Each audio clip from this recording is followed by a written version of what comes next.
एका सुंदर जंगलाच्या कडेला एका छोट्या गावात परी नावाची गोड मुलगी राहायची. ती खूप चंचल होती आणि तिला नवीन गोष्टी शोधायला खूप आवडायच्या.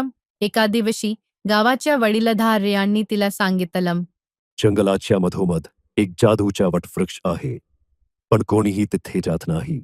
हे ऐकून परीला खूप उत्सुकता वाटली. मी शूर आहे.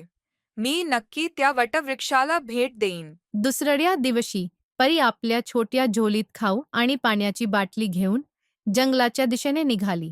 जंगल खूप घनदाट होतं.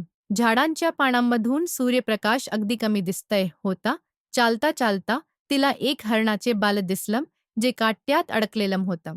परीने झपाट्याने त्याला सोडवलं. हरणाचं बाल आनंदाने उड्या मारत जंगलात निघून गेलं. थोडंसं पुढं गेल्यावर तिला एक छोटं पिलू दिसलं, जे एका खड्ड्यात अडलम होतं. परीने पाणम गोला करून खड्डा बुजवला आणि पिलूला बाहेर काढलं. पिलूने हसल्यासारखा आवाज केला आणि निघून गेलं.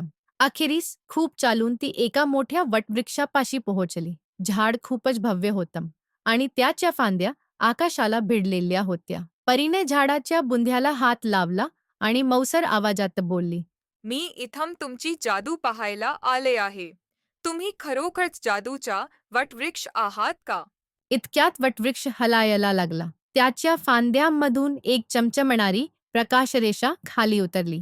ती परीच्या आजूबाजूला फिरू लागली.